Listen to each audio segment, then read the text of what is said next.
দেখো এই জায়গাটা এত সুন্দর, পাথর দিয়ে বাঁধানো, প্লাস নদী, আর পেছনে দেখতে পাচ্ছ টাওয়ারটা আছে। তো এই জায়গাটা একদম ফিল করো যে কীরকম লাগবে হাতের ওপরে হাত দিয়ে বসে থাকতে। তো প্রেম করারই তো জায়গা বলা যায়, এটা কি বলো? আমার তো মনে হচ্ছে সেই।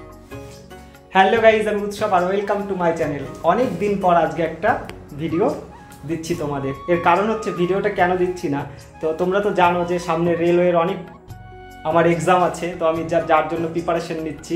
তো এর জন্য পড়তে গেলে না ভিডিও করা হবে না, আমি দেখলাম তো কি দরকার নেই ভিডিও করার, পড়াশোনা করি তার থেকে। আর আমার আর ঘরে বসেও না ভালো লাগছে না, কিছুদিন থেকে মনে হচ্ছে কোথা থেকেও একটু ঘুরে আসি। তো দেখলাম যে আমার দুটো ফর্ম ফিল আপ করতে হবে, একটা হচ্ছে আরপিএফ এর কনস্টেবল আর একটা হচ্ছে এসআই। তো এই ফর্ম ফিল আপ দুটো করতে যাব, এটা হচ্ছে নবদ্বীপে করব।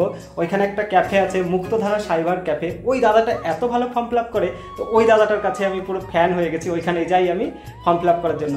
ও আর কালকে আমি একটা স্টোরি দিয়েছিলাম হোয়াটসঅ্যাপে যে মায়াপুরে যাব একটু, তো ওইখানে একটা ট্রি হাউস একটা পার্ক আছে, ওই পার্কে ঘুরতে। তো কেউ গেলে আমাকে একটু বলিস। তো আমার একটা বন্ধু আমাকে এসএমএস করলো, ও বললো যে ওর কম্পিউটার এই ল্যাপটপটা খারাপ হয়ে গেছে, তো ওই ল্যাপটপটা ও ঠিক করার জন্য নিয়ে যাবে। তো আমাকে বলছে তাহলে চ ঘুরেও আসা হবে আর ওইটা ঠিক করে নিয়ে আসা হবে। আমি বললাম ঠিক আছে তাহলে চল। আর আমারও আরও একটা কাজ আছে, মায়ের হচ্ছে চেঞ্জারের ডামারটা ভেঙে গেছে, তো ওটাও ঠিক করতে হবে। মা আমাকে অনেক দিন থেকে বলছে, কিন্তু যাওয়া হচ্ছে না ঠিকঠাক। তো আজকে ভাবলাম ঠিক আছে বিকেলটা একটু ঘুরেও আসা যাক, ঘরে বসে যেহেতু ভালো লাগছে না, আর এই কাজগুলোও করে আসা যাক। চলো তোমাদের সঙ্গে একদম নবদ্বীপে যাব, গিয়ে তারপরে কথা হচ্ছে তোমাদের সাথে। গাইস, কালকে যেরকম বলেছিলাম যে টি হাউসে যাব মায়াপুরে, তো সেই কথা অনুযায়ী আজকে চলে এসেছি। আর জায়গাটা এত সুন্দর, আমার সামনেই আছে গঙ্গা নদী। দেখো এই দিকটায় পুরো একদম নদীর ভিউটা পাওয়া যাচ্ছে, আর এই দিকটায় পুরো একদম বসার জায়গা, সত্যি একদম ওয়াও। এইখানেই যে মাছ ধরছে একজন, তুই দেখ। আর এইখানটা হচ্ছে সব থেকে প্রেম করার ভালো জায়গা। অলরেডি প্রেম করছে, সামনে আছে, কিন্তু কারো ফেস দেখানো উচিত না। আর এখানে একটা টাওয়ার আছে, তো জাস্ট অসাম এই জায়গাটা।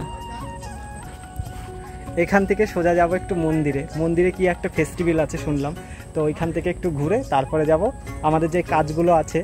প্রথমেই আমি বলেছিলাম ভিডিওর, তো সেই কাজগুলো কমপ্লিট করব। তো দেখলাম আমাদের কাজ করতে কটা হবে বল, 6টার সময় খুলবে। 6টার সময় দোকানগুলো খুলবে, তো শুধু বসে থেকে ওইখানে লাভ নেই, আরও একটু ঘুরে আসি এক জায়গায় থেকে কি হবে। আর মনটাও অনেক ভালো হয়ে গেল এখানটা এসে। তো নিরিবিলি যদি কেউ কোনো সময় কাটাতে চাও, অ্যাকচুয়ালি গার্লফ্রেন্ড আর বয়ফ্রেন্ড, তাহলে কিন্তু ট্রি হাউস চলে আসো সবাই। তো সেই লেভেলের একটা জায়গা, কিন্তু ভালো একটা সন্ধান দিয়ে দিলাম সবাইকে। কে কে এর আগে এসছো কমেন্ট করে জানিও। আর সামনের দিকটায় যাই, দিয়ে দেখাচ্ছি সামনের দিকটা আরও কত সুন্দর। গাইস, এখন আমি আছি ট্রি হাউসের একদম মাঝখানে। তো এইখানটা দেখো পেছন দিকটার ভিউটা কত সুন্দর, আর এই সাইডটা দেখো কত সুন্দর, মানে একটা ব্রিজ আছে এখানটায়। আর এইদিকে আছে একটা, এদিকটায় হাউস আছে, এদিকটায় একটা যে টাওয়ার আছে।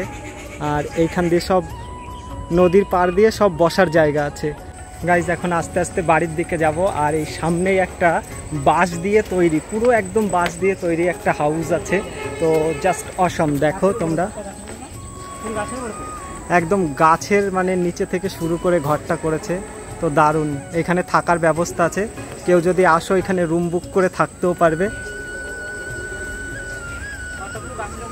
হ্যাঁ, ঘরটা পুরো একদম গাছের ওপরে, 4টে কদম গাছ আছে, তো সেই গাছের ওপরে সব কিছুই বাঁশ দিয়ে তৈরি, তো ওপরে থাকার ব্যবস্থা আছে এখানে।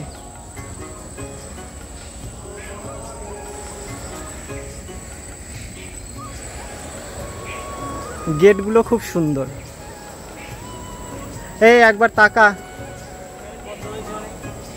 পদ্ম নয়, এগুলো শালুক ফুল। হ্যাঁ,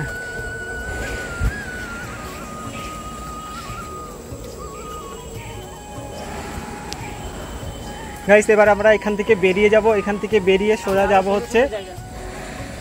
যাব হচ্ছে সেই আমাদের ক্যাফে যেতে হবে। আর ল্যাপটপটার প্রবলেম আছে, ওইটা ঠিক করতে যেতে হবে। তো এই জায়গাটা সত্যি অসাধারণ, কেউ যদি সময় পাও একটু এসে ঘুরে যেও এইখানটায়।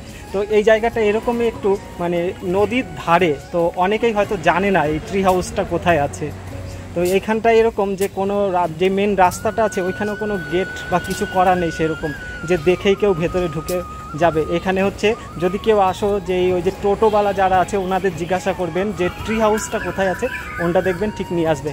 আর নবদ্বীপে যে ঘাটটা পার হয়েই একটুখানি মাত্র 4 থেকে 5 মিনিট, এর বেশি সময় লাগে না এখানটায় আসতে।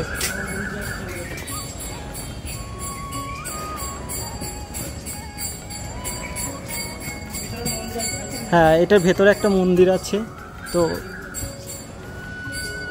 Just wow, Krishnaji.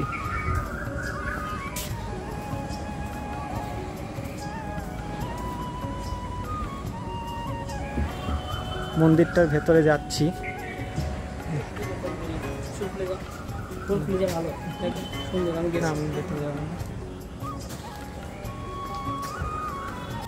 গাইজ, এটা হচ্ছে মেন গেট।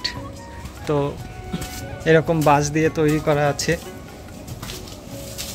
আর এই যে এইটা হচ্ছে মেন রাস্তা থেকে মেন যে রাস্তাটা আছে সেইটা দেখে বোঝা যাবে না যে এখানটায় ট্রি হাউসটা আছে।